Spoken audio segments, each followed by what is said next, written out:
Ayan, ang umaga po mga ka-premier nating magpapalay, ano? Andito po tayo sa Talavera, Nueva Ecija. Ma'am Imelda, anong barangay po ito? Mabuhay po. Okay, tayo sa barangay Mabuhay, Talavera, Nueva Ecija. Ayan, oh. So, pipicture po natin yung atin pong Dragon Drone. Mag-i-spray po tayo ng Premier Cambier N. Yung pong atin pong liquid nitrate nitrogen.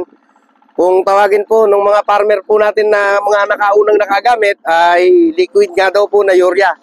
So, isprayan po natin yung area po ng atin pong kaibigan po natin dito na local farmers technician. So, yun po, yung pong site po na yun, kung makikita ninyo,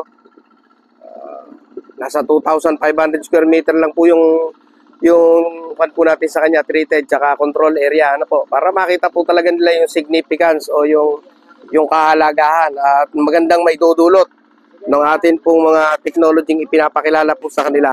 Ano? Ayan. Ito po yung mga farmers na kasama natin dito tsaka mga irrigators. Dito po si Ma'am Imelda, Imelda Gonzales. Ayan.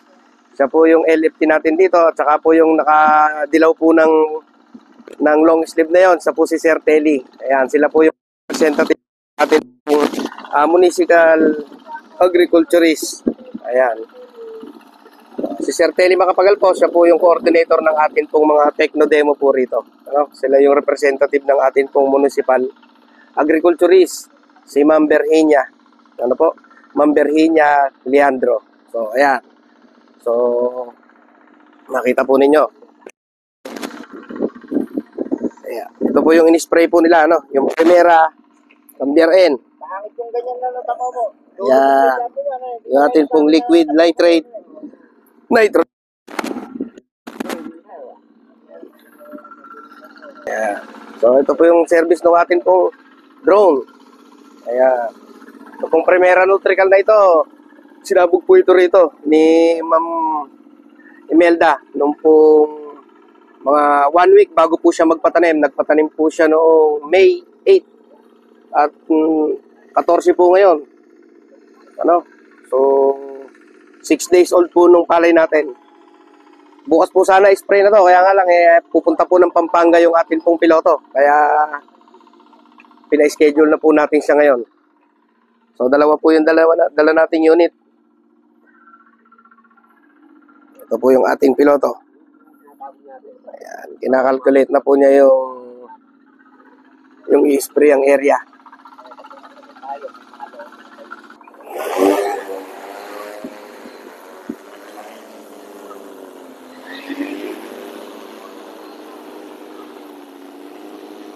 So, ayan na po, ano? Pumunta na yung atin pong Dragon Drone doon po sa may area ng palay ni Ma'am Imelda. Ayan.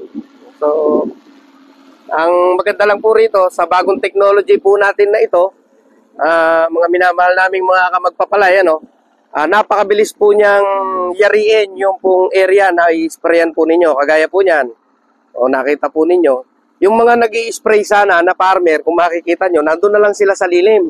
Kung mainit na, o di siyempre maiiwasan nila yung pagod, di na sila baka ma-stroke pa sila sa gitna ng bukid.